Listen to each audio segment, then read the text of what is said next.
What you doing? Ran out of space on my phone, so I'm deleting some stuff. Bye, singing dog. Bye, goal. I pronounce you. Bye, wedding ceremony. Stop. At Metro PCS, you get 2 free phones with twice as much memory. Really? Don't say bye to your memories. Switch to Metro PCS and get 2 free LG K20 Plus phones with 32 gigs when you switch 2 lines. Metro PCS. Wireless. Figured out. Coverage not available in some areas. Sales tax not included in phone price. Excludes numbers on the T-Mobile network. See store for details and terms and conditions.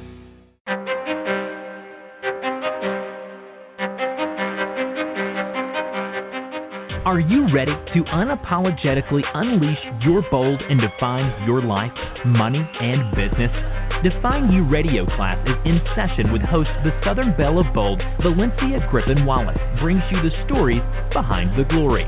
Hear from women and men who decided that life didn't define them. They were going to define themselves. Pen and papers ready. Class is now in session.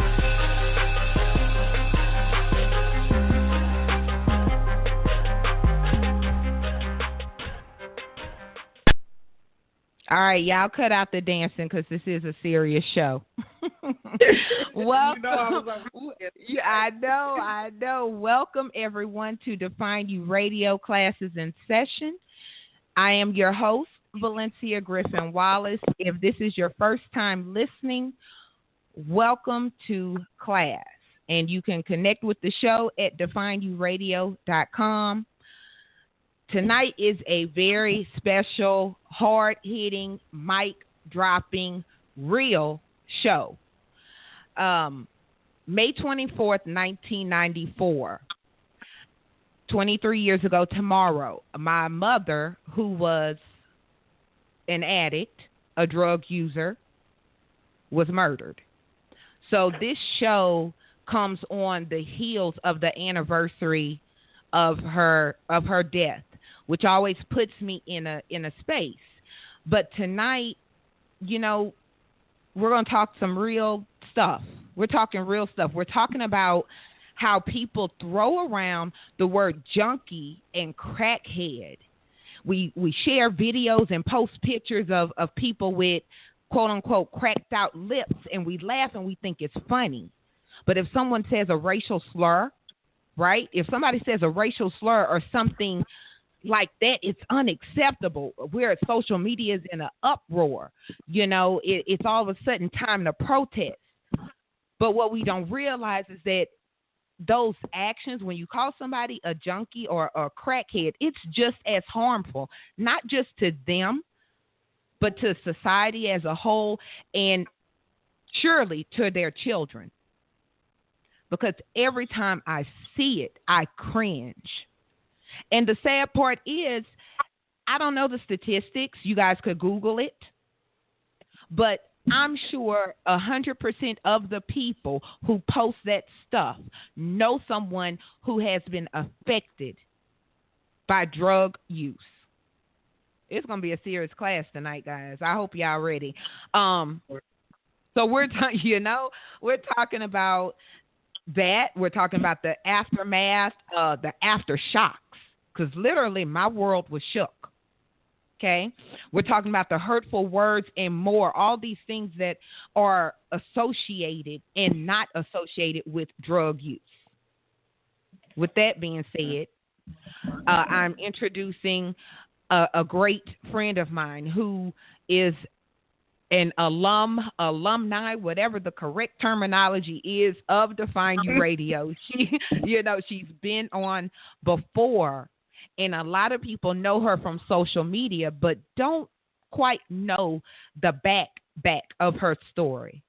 So let me go ahead and bring Miss Precious Brown, Queen P, as I call her, to the mic, to the stage. Precious. Hey, Precious. Hey, everybody. Hey. First, before we get started, Queen V. Yes, ma'am. I know that this is a tough topic for you. I know that this time of year is a gut-wrenching time, not only with Mother's Day being this month, but then the anniversary of the death of your mom. So I really commend you for being able to push through like you do year after year after year, especially during this time when everybody's celebrating mom and you are keeping your mom's memory alive by just talking about these topics.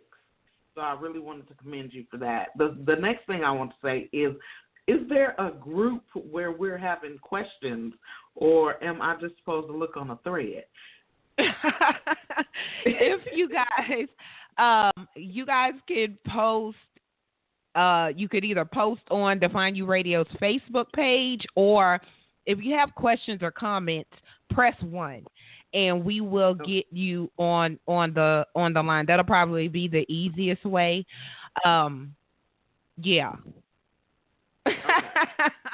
So, thank you, Precious. You turn my tears into a smile because you got me with that.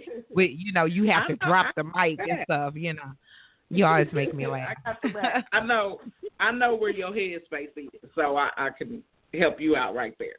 But Good evening, everyone. Many of you may know me as Power Coach Precious. I am the founder of Kilgore Publishing, Powering You, where I help authors, aspiring women authors in particular, to create masterpieces by writing their story and sharing their life's journey through the power of the pen, allowing them to shift from pain to power and becoming their best selves. That is what I do in a nutshell. But the show tonight, I believe, is going to be more about where I was before I got here. So just to give a backdrop, I was a teenage mother, and I married the person that I thought I would grow old and sit in McDonald's and drink coffee with. We were friends, and we became husband and wife. In that process, there was a lot of things going on, and not just his mess, my mess too. And in the mix, both of us became drug addicted. But the focus tonight is going to be on mine as the mom. I became addicted to cocaine. I had been smoking marijuana since I was 13. I was a functioning alcoholic. And then on top of all of that, depression setting in. Dealing with childhood trauma, dealing with infidelity and verbal abuse and being over aggressive on my part. And if you notice, I'm very comfortable in accepting responsibility for what I've done. And that is how I've gotten to where I am. And with that being said, as Queen V would always say, do you have any I don't want to take over the show. No, I want us to flow, and because it's a serious show, and it just has to flow. So yeah, we're good.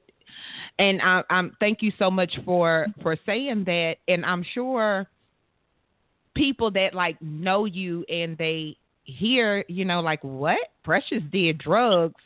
I know they're probably what's the normal reaction you get when you tell somebody that? Because I know I was shocked, and I think we had already knew each other before I even knew that about you. The main reaction I get is, you lying. And that's because by the grace of God, I don't look like what I've been through. So most people think that I'm lying. Most are just in disbelief, like I can't see you, because they see me now. And then the people that knew me before, they knew that I smoked weed and that I drank, but the cocaine piece, they're like, I'm not sure. But that's what happens when you can function through it. That's what happens when you're good at keeping your quote unquote secret, because people knew. They just didn't want to believe, and I wouldn't confirm or deny it. It was just, I was good. I went to work every day. I came home, I cooked for my children, but I got high. And and I say that lightly because until recently, I never even realized how much it affected my children. Because have that conversation that we had. I didn't think, that I wasn't like the other crackheads. I wasn't like the other junkies. But in essence, yes, I was. I mean, I was taking money from the household, and I was using it to get high. I'm just like them. Did it ever come to us sleeping on the street? No, but it was darn near close. Did it ever come to me losing my children? No, but who's to say if I kept using that it wouldn't have happened? So I don't put myself above anyone else that has been in that situation or has been a part of the drug scene or been addicted or is currently addicted because I know what they're going through. And most times, 9.5 times out of 10, the drug use is coming from trying to numb the pain. Whatever that pain is, you're trying to numb it. And you're self-medicating with drugs, alcohol, it could be sex, it could be shopping, it could be, because I had all these addictions. I was a shopaholic, I was an alcoholic, I was a weedaholic, I was a cocaineaholic. I mean, you name it. And anything I could do so that I wouldn't feel the pain from childhood to that present moment, I would do it. And because my kids didn't want for nothing, because I would write bad checks in order for them to get the things that they needed, because I didn't use the money for drugs. They didn't know that, but I did. And all of that is just a perpetuating cycle because we don't want to sit still long enough to deal with the root cause. And that's some form of trauma that we just can't seem to wrap our heads around. I know, and you hit on so many points. I know after my mom was murdered, and I'm going to use that word so you guys understand the seriousness of the situation. I got her journals from rehab. One time, my family, and I'm using air quotes, okay, made her go to rehab, or she went to rehab. She wasn't there long. But after she was murdered, being the oldest, I got her journals from rehab. Reading those journals, I learned more about my mom than I had knew the 17 years, because I was 17 years old, But I learned more about her, the why, I guess, behind it. I saw and read in her words that childhood pain. So, of course, as I always say, I have questions. Because when she was doing drugs, she was brushed off, put aside, dismissed very much by my family, even a little bit by me. But I was too young to understand how could she make this choice. But like I said, there were certain things I learned after her murder that started to make sense and not, because I had questions then, but nobody wanted to answer them. Nobody wanted to answer for the part that they played in.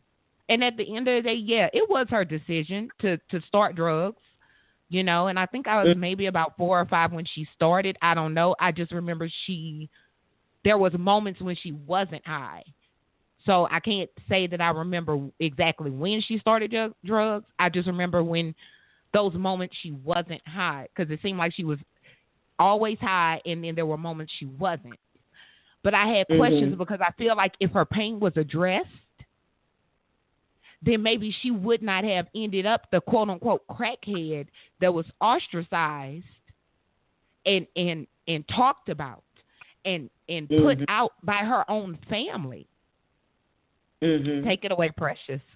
Take it away. Well, I want to give you this piece, and I think we've had this conversation slightly before, but understand that we began using because of the trauma.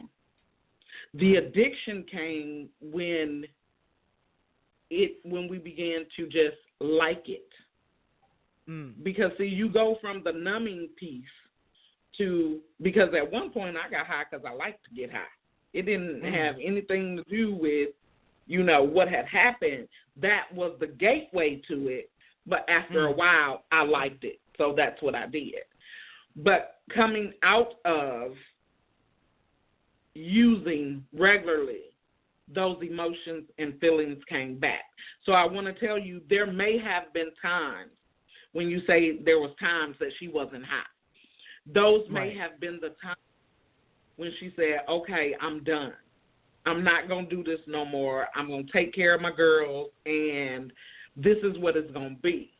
And it was short-lived, because then all the memories flood back. All the things that happened comes back, and I'm right back where I was. I'm feeling bad.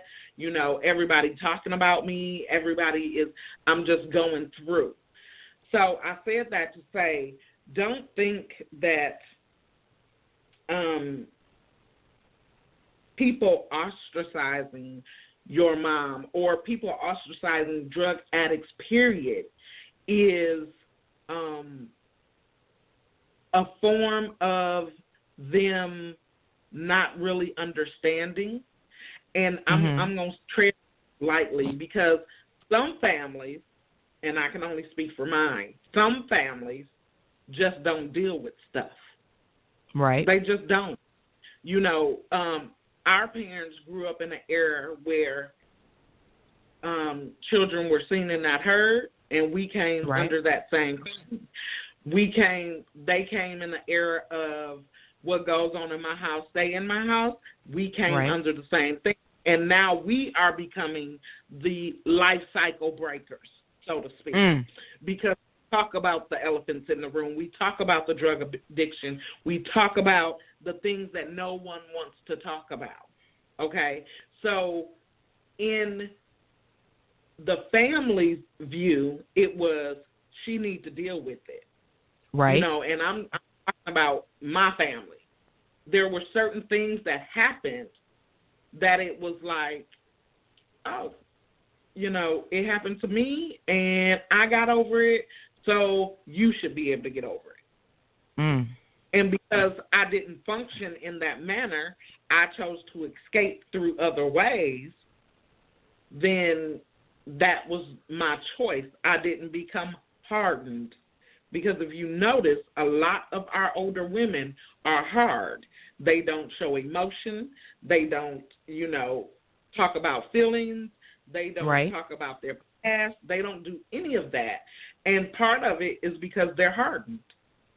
Because things that happened to them, they didn't deal with it. No, they didn't. Some of them didn't go to drugs and alcohol. But what they did do, they became workaholics. They became man hoppers. They became all these other things that also affected the children.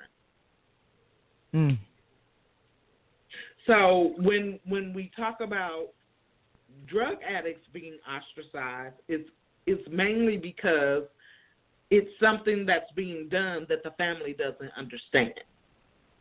Right. And it's something you could see. If somebody's sleeping around or doing whatever else, a lot of times you can't see that. Right. You hear about it. But right. There's no quote unquote confirmation of it. But I know with my mom, and I just want to kind of like pause and tell you thank you, because that I told you my meeting you, talking to you, and dealing with you helped me to understand her better. And once I was able to understand her, that long before she started doing drugs, she was a person with dreams and hopes. And I dealt with some of the same stuff that my mom did growing up. And I was mad at her because I was like, why wasn't she strong enough? Because I looked at it like I was so strong. I could take it. I could deal with it. You know, I could dish it out. But truthfully, and I've said this, and I know me and you have discussed this before. Truthfully, it wasn't for lack of me trying to get high, but I didn't like it. And I love that you hit on that. I didn't like it. I got paranoid smoking weed. It went all the way left. And I knew me having a drug life, that was not the thing.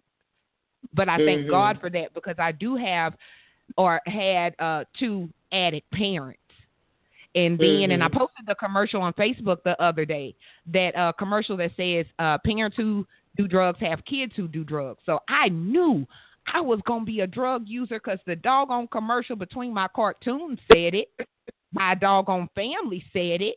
That I was going to be just like my mama. Everybody said it. So, of course, I tried to get high. Woo. But see, your defense mechanism was, because everybody said it, I'm going to make sure it doesn't happen. Right. And that was your defense. I talk about that a little bit in Transition 2. And shameless plug, Transition 2 drops June 27th. It's not because I'm in it, so plug away. But I talk about that in a piece where I'm talking about how I became promiscuous. And after the first time my heart was broke, I vowed not another man would hurt me like that. And I talk about the things that I started to do. And when you put up that barrier, and that is that subconscious determination, when you say, oh, no, this won't happen, you'll be amazed at how well you walk that thing out. And because you set up that guard, you were already on alert. Like, oh, no, I'm not doing that. Right. And so subconsciously, your body was like, oh, no, we're not doing that. And that was the barrier that saved you. And I believe I believe my sister, my youngest sister, is on. And she can tell you, or she may not know, but I can remember times when she would come over and I would be getting high. And she'd be like, what are you doing? You know, screaming outside the bathroom door, trying to get me to hurry up. Come on, we about to go do this or that or the other thing. And I'm in the bathroom getting high. And I shared that because just as close as we were, a sheer door in between us, I went above and beyond to keep my secret so that I wouldn't be judged, so that I wouldn't have to explain how I got to this point. Wow. And I can only imagine, now that my children are grown, I fully understand how much that affected them. I see my girls make some of the same decisions when it comes to men that I made with their dad. I see my sons make some of the same decisions that I know stem from seeing the type of parents they had in the home. So those of you that are using, those of you that contemplated, those of you that have thought about it or have just quit, and you have children, know that they are watching your every move. They're watching it, and a lot of them may not be mentally and emotionally strong enough to put up that barrier to make it through. And that was one of the things you said, V, was why wasn't she strong enough? she was strong enough in her own right. She was strong enough to deal with the things that she dealt with, but on the flip side of that, the way she chose to handle the situation was different. She was strong enough to deal with it because she came through. She was still alive. Right.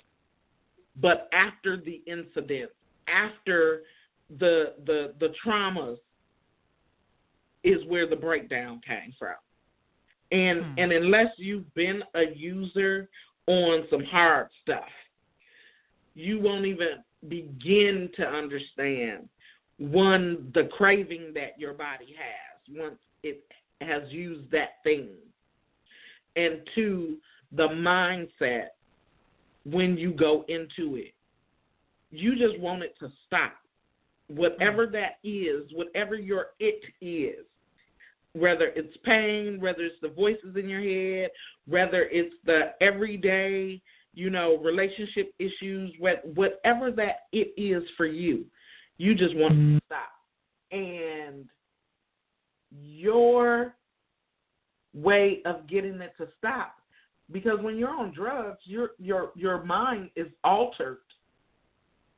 Your mind is altered, and you're not logically thinking. So you're not thinking about the hurt, the pain, the lies, the cheating, you're not thinking about none of that, the loss of the money, you're not thinking about those things. So you're in a good space. It's not until your high wear off that you understand the ramifications of what you've done. And then that sends you back into the spiral. Because now, oh my God, where am I going to get the money from to replace that? And it's a vicious cycle. It is a vicious cycle. But one thing I want to tell those that are listening, know that if you've had parents that were on drugs, or if you yourself is a parent that was on drugs or is on drugs, just know that the drug use is not because they don't love you. Know that the drug use has nothing to do with you as the child. It has absolutely nothing to do with you. It is not your fault. You did not drive them to it. Nothing you said or did drove them to it. It's not you. It would take place even if you were not here. I know, number one, thank you for that, for, everybody that's listening that may be me, right? That may be the child of an addict. I didn't internalize it that way, like it was my fault, but I internalized it in the way of my mama weak. I thought she was strong. I thought she loved us. I internalized it enough to externalize it and express it as anger, because I no longer could be a child. Because why? Val was responsible to let mama pawn her stuff, because my mama would come to me some moments and, Val, I need to take your bracelet or take your stereo because we don't have food in the house. And even though I knew she wasn't going to go buy food with my stuff, but I couldn't tell her, no, this was my mama. So hopefully taking from her child would make her do right. Did it? No. My stuff would just be gone. And it's crazy. Like I said, I was so angry because how am I responsible? I'm talking about second, third grade. Mama and, my stepdad would be going days at a time. So I had to find food where there was none for my sister and my stepsister. Even when I talked about when I joined the gang, I was in 5th, 6th grade. That was protection. I didn't have a choice, and I don't regret it. So I'm hard and soft at the same time. You can't go through stuff like that. I didn't get a childhood. That's probably why people think I'm an only child now, because I'm getting to enjoy the things I didn't get to enjoy as a kid because I didn't have time to be a kid because I had to figure out how to put something together so my sister stopped crying about being hungry. Right. So yeah. And see, for my children, it wasn't to that extreme. Again, I was a functioning addict. I went to work. I went to school. I came home. I tended to them. But in the same sense, I would use the bulk of my check to get high. Right. So it was a paycheck in between what you went through and what my children went through. It was literally a paycheck. And so do I say that I'm better? Absolutely not, because it was wrong. I took them through a lot of things. I think one day my oldest son said, "Mama, I think we have went to every school in Indianapolis because we moved every few months." So no, we weren't homeless, but we were like nomads. We didn't even unpack good, and we were moving again because we don't have rent money, and I would make up a story of whatever on why we had to move, or and the kids were good with mom and dad, So they had. It wasn't a fend for yourself type of thing, but they did have the dysfunction, the constant moving, the changing of schools, not really having friends because they were always going to a different school. They never grew roots, and that is something that I have had to deal with. As ever since I began this journey, because I have had to come to the realization of the error of my ways. And again, I can only give glory where glory is due, and that's to God, because he brought me through that in order to be here to help someone else. Have you, since we're talking about, your kids, and I know the discussion we had a couple of weeks ago, have you had a discussion with your kids now about then and how they felt, what they went through, so on and so forth? Have you had a discussion with them specifically about how they were affected by your drug use? I have, and for the most part, the oldest one, she didn't know because she wasn't in the house regularly. She has a different mom. And then the three that were in the house, my oldest girl, she didn't even really, she was trying to do her own thing. So she didn't really realize it. The oldest boy, he said he knew something was off, but he wasn't sure what. And the one that I believe that it affects the most is the youngest boy. And we actually just had this conversation the other day, and I had to apologize to him for that lifestyle because, again, I didn't realize the effects that my behavior had on him.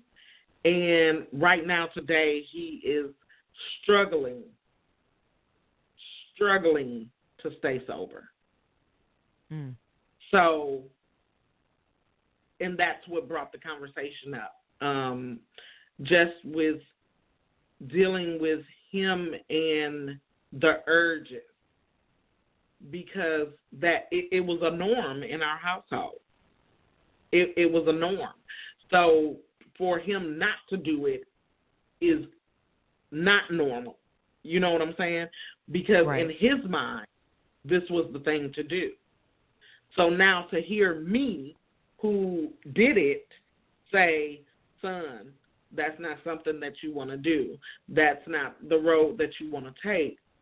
It's almost like you hypocrite. You know what I mean? Right. So trying to get him to understand why.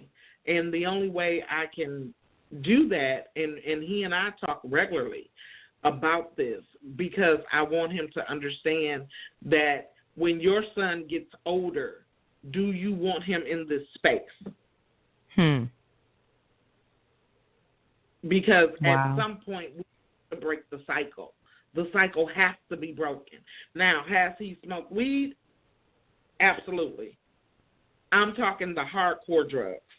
I'm not negating that marijuana is a drug, but I'm saying, the things to make you steal, kill, and destroy. You know what I mean? Right. So trying to keep him sober-minded in that aspect, it is definitely a challenge. And I attested to the environment. The environment, it wasn't much that we hid from our children. Some say that's good, some say that's bad. It really depends on the perspective of the parent. Me, at where I am now in life, I believe some of it was an error of judgment, whereas some of it was needed. For instance, and I'll just give this as an example, I did not sugarcoat sex with my children. Now, did they see stuff in the household? No, but we had open conversations. I taught my sons how to use condoms. I talked to my girls about birth control because those weren't things that I was taught, and in turn, I was a teenage mom.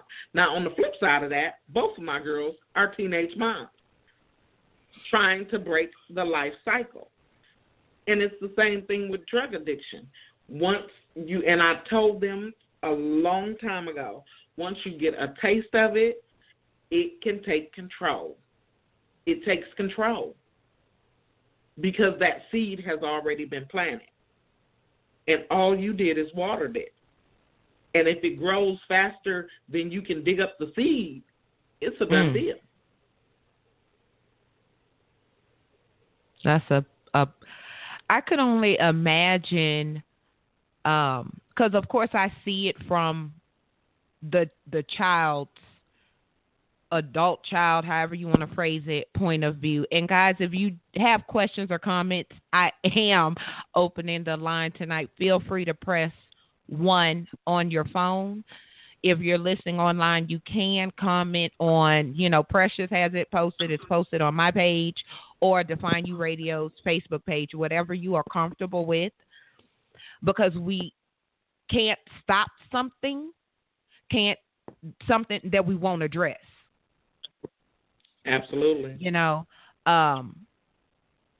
Once I got past that anger of my mom, the anger of what I feel like she decided to do, like she didn't care about us. I mean, really, that kind of sums up how I felt. I had to pull those moments that I do remember when she wasn't high in order for me to forgive her, understand her, and appreciate who she was. She was not just a junkie or just a crackhead. She was not that. That was something she did, but that's not who she was. I mean, before the drugs took over, my mom had a poem published, before. She was such an amazing person, but sometimes those demons that you want to address will eat it up. And I'm pretty sure people that know me, if I need to say it, I'm gonna say it. Good, pressure bust pipes, and especially when it comes to issues dealing with my family, because I do see or have read that was the root of my mom's issues. I will address it. I will see it for what it is and call it out. And we could have a discussion, because maybe seeing things through my eyes, I saw it wrong. But I will ask my auntie, what made you feel okay with calling your sister a crackhead? I have questions. And that's a question that has not been answered. But I didn't dwell on it because, simple fact, I feel better because I did ask the question. I made it known that I saw what you did. And that's a whole other show, But I wasn't going to hold it in because I want you to know that this is your sister. And I don't, I just have one sister, and she's not on drugs, and I'm not. But I know my aunt, who I'm referring to, me and my sister ended up having to go live with when things got, when my mom was living in a crack house, because it did get that serious. So we were sent to live with family out of obligation. Let me stress that.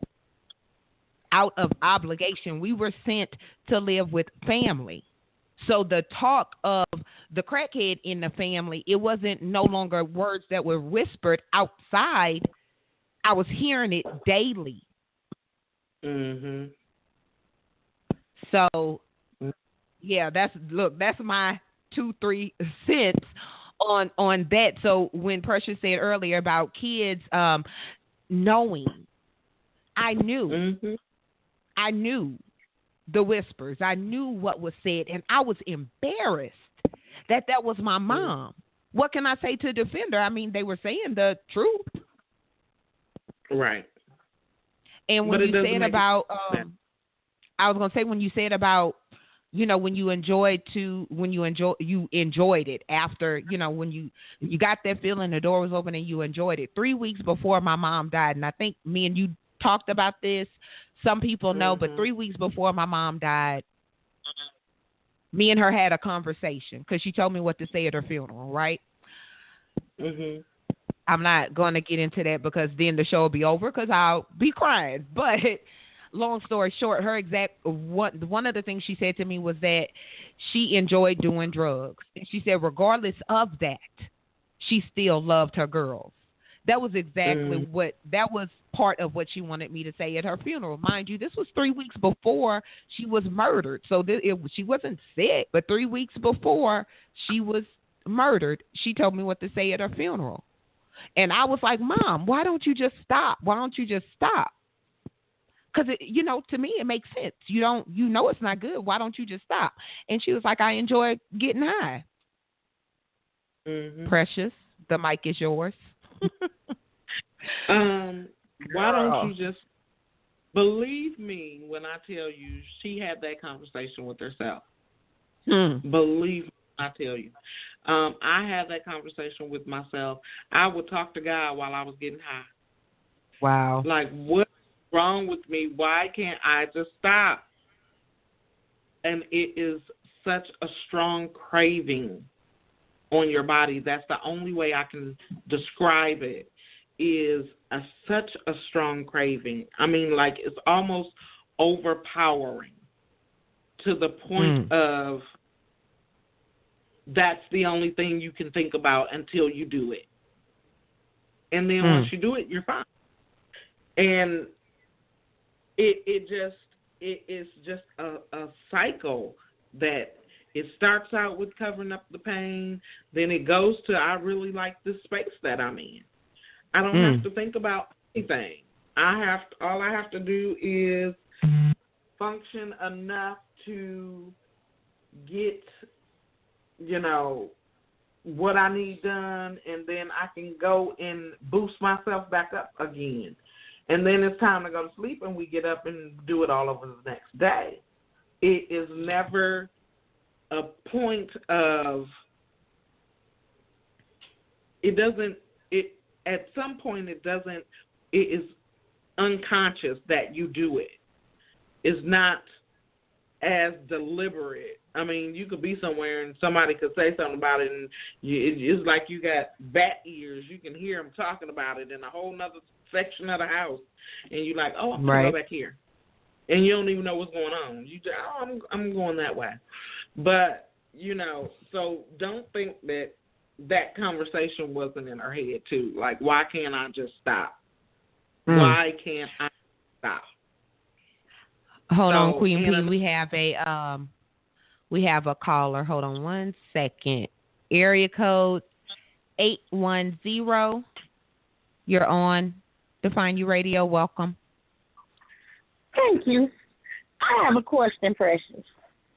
Yes. How is it if you feel that you were strong enough to You were strong enough to fight through being able to get up every day, being able to work, being able to run a household. If you could fight through that, why do you think that you couldn't at that particular point fight through to be able to fight that urge?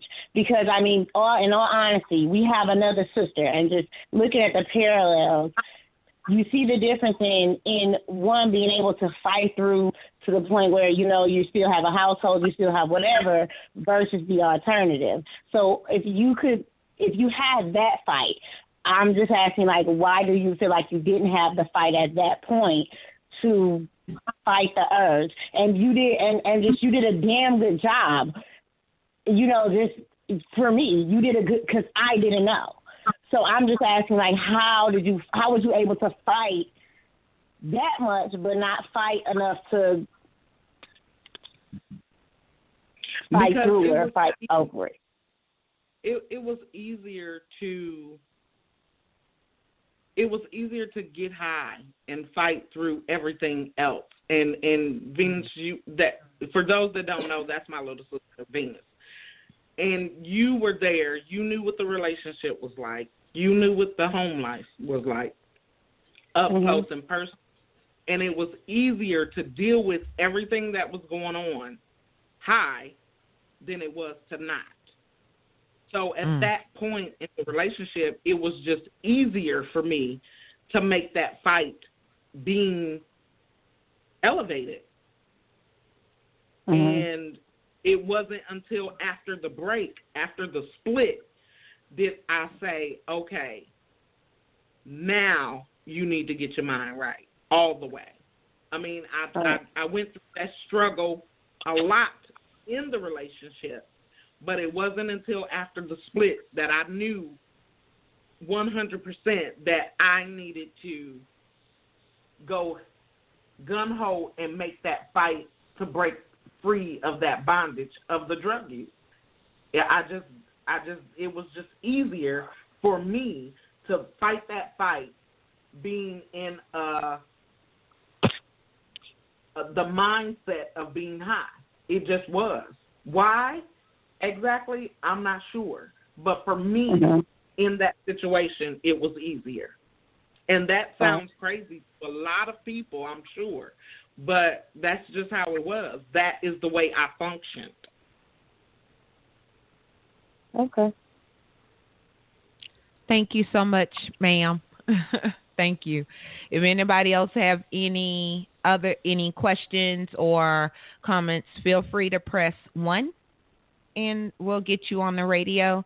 That was a great question, Precious, and a great answer, because if we even look at when I talked about when I attempted to get high.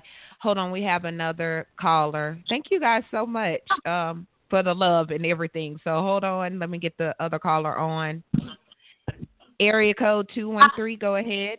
Hey.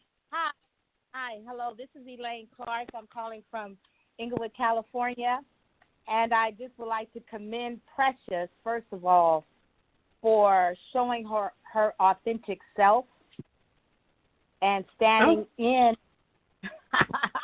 You got me now, Precious. And in a place to where she can be exposed and vulnerable, and which is a good thing, because there are people on the line who are listening to you, and at some point or another, they hear what you're saying, and at this purpose is to help someone. And there is absolutely not just one person, but there's many, and I appreciate you being authentic. I appreciate you exposing yourself. I appreciate you being vulnerable and open. One thing I would like to say, and the caller had said, how is it that you could function in your addiction? And help me to understand this clearly or better, is that while functioning in your addiction, you were in a place where that was the way for you to cope, and it was your coping skills. And had you not been in the addiction and functioning just to be sober, that meant that you had to deal with many realities. And sometimes we don't want deal with the reality because it's more painful. So the addiction medicates. It medicates and it helps you to function. And there are many functional addicts that are out there that are getting up in the morning, going and working, and they're functioning because they don't want to deal. They don't want to deal. I appreciate that, and maybe you can talk about it a little more to give others a better understanding as to how you're functioning, and if you can function, then how come you couldn't let it go? And that is great question. It's a very good point, Elaine, because you said it perfectly. It was easier to function in dysfunction than to be in reality. It just was. The pain was so unbearable. Here is somebody, I was married, just for those that don't know, I was married to the person that I thought was the love of my life. We had been together since we were 19 years old. He cheated on me every single day of our relationship. I still have kids coming out the woodwork, and we've been divorced for 8 years. Okay? So dealing with that, dealing with not having enough, dealing with being the backbone of the family, dealing with, still not dealing with my childhood traumas, still dealing with raising children, still going through the issues that we were dealing with my bonus daughter's mom. It was just so much. It was easier to cope in dysfunction, and that dysfunction was being high, than it was.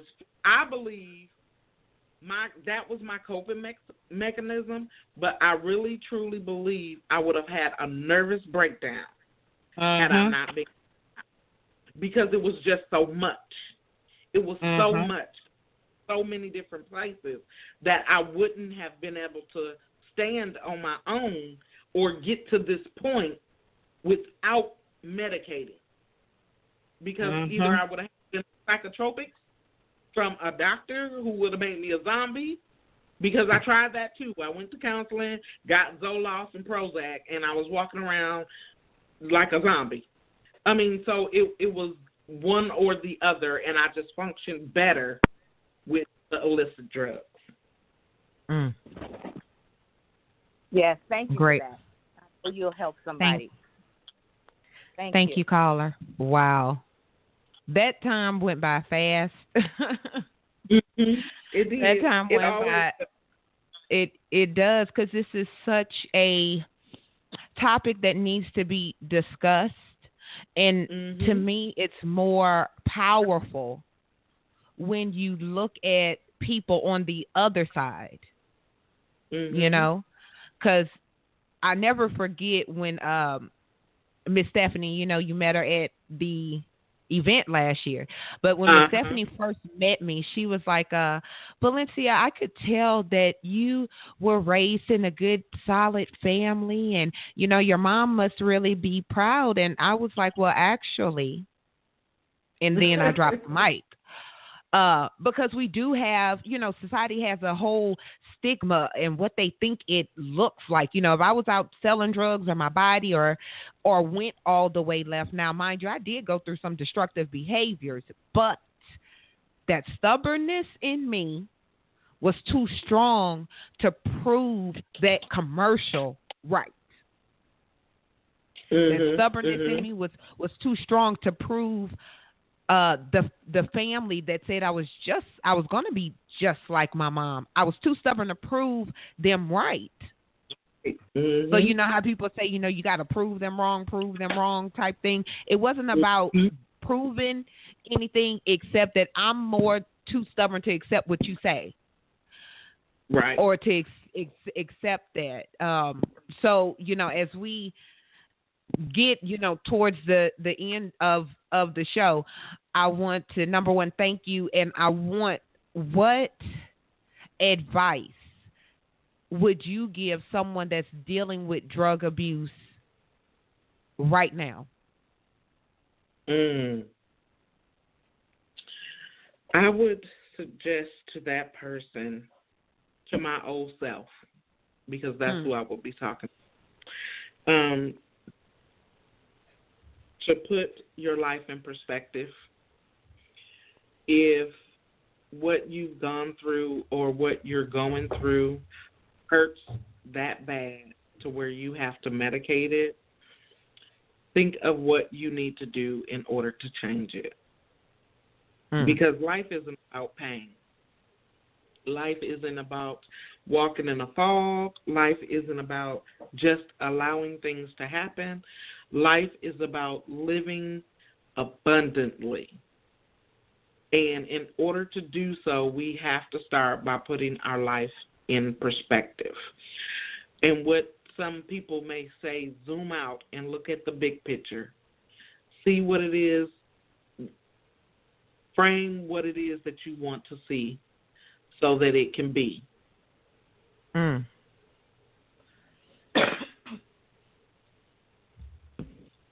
that's what I would tell old me. What I would tell the old me, that angry, not understanding daughter. Hold on, we have one more comment. And guys, you know, it's my show. So if we run past an hour and you decide to hang on, I'm good. So hold on. We have a caller. Hold on one second. Area code 225. That's my area code, in case you guys were wondering. Area code 225. Go ahead, please. Okay, good evening, ladies. And I would just like to say hats off to both of you. I am Valencia's aunt. And Yay! she's our Oprah of our family. I love her so much. And I do want to let you know that, you know, I knew her mom before the drugs and all of that. And she was an excellent mother. She was an excellent person. She was sweet. She never stopped loving you all. And I just felt like I had to say that. Because I think about her all the time. We had a special relationship. I'm sorry. You got it. Okay. We had a special relationship. You know, I remember her sitting and singing to us and all the good things that was about her. So she was more than just a drug addict. She was a human being. She was a person. And I loved her very much as she loved us. And don't you ever, ever think that she didn't love you. Yes, ma'am. So I'm going to get off this line because I can't contain myself. I'm a horrible guest. I love you and thank you for all you say and do because somebody's listening needed to hear that. Absolutely. You know, I don't know what that's like. I was blessed not to have to go through that, but I hate that I never knew my nieces was going through that till it was too late. Because I feel like it was something I could have done. But hats off to you, ladies, and I'm sure your mom would be proud because we are. I know I am. So I am your cheerleader, no matter what. So I'm going to get off the line, and I love you. I love you too. Bye. Okay. And let me clarify, guys. That was my dad's sister. So when she say she didn't know, and I love her. I love her because it's conversations with her that I could hear those moments about my mom that I didn't know. So I want to say thank you, Auntie, and you know I love you, and just thank you. So woo. Okay. So with that being said, what was I going to say? If you are the child of an addict, if you are me, if I'm talking to me, what I would say is remember that your parent is a person. They were a person before they had you. They're a person with feelings. They're a person that have to deal with some stuff.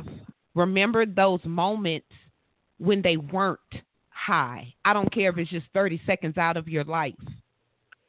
Get to know, talk to people like my aunt, well, y'all can't talk to her, but find somebody you can talk to who knew them before, who could help you know and remember those moments, because it will help you better to understand who they are and forgive them. See, I've forgiven my mom, which took a long time, and I understand her. And now when I do stuff, I let it be known I am who I am because of her, because it had to be something in her DNA for me to be who I am today. And for that, I will forever be grateful. Precious. Yeah. If the callers want to connect with you, how can they do that? They can connect with me on any social media platform at Just Precious B.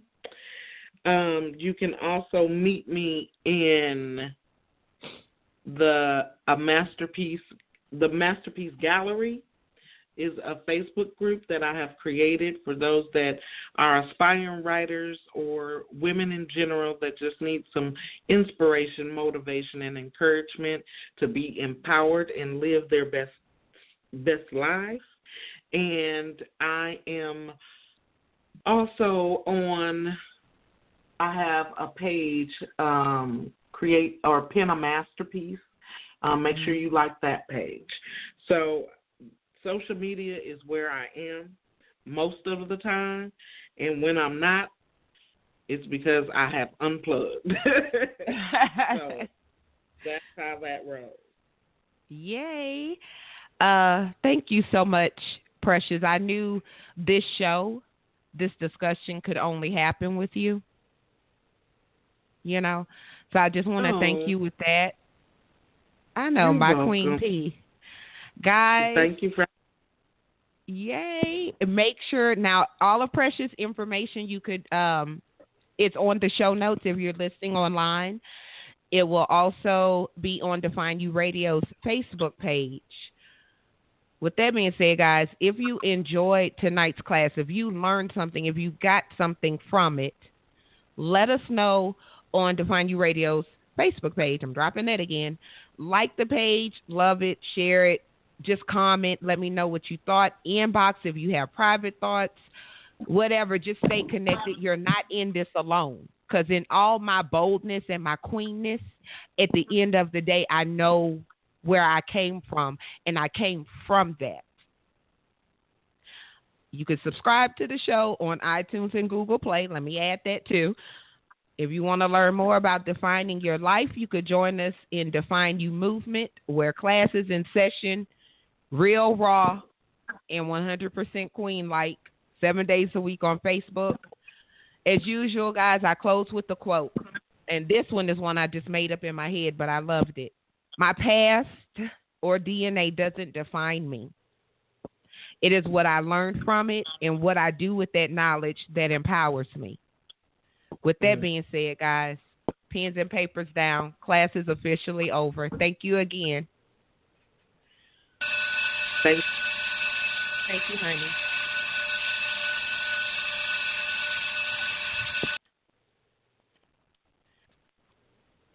What you doing? Ran out of space on my phone, so I'm deleting some stuff. By singing dog. By goal. I pronounce you. By wedding ceremony. Stop. At Metro PCS, you get 2 free phones with twice as much memory. Really? Don't say bye to your memories. Switch to Metro PCS and get 2 free LG K20 Plus phones with 32 gigs when you switch 2 lines. Metro PCS. Wireless. Figure it out. Coverage not available in some areas. Sales tax not included in phone price. Excludes numbers on the T-Mobile network. See store for details and terms and conditions. What you doing? Ran out of space on my phone, so I'm deleting some stuff. By singing dog. By goal. I pronounce you. By wedding ceremony. Stop. At Metro PCS, you get 2 free phones with twice as much memory. Really? Don't say bye to your memories. Switch to Metro PCS and get 2 free LG K20 Plus phones with 32 gigs when you switch 2 lines. Metro PCS. Wireless. Figure it out. Coverage not available in some areas. Sales tax not included in phone price. Excludes numbers on the T-Mobile network. See store for details and terms and conditions.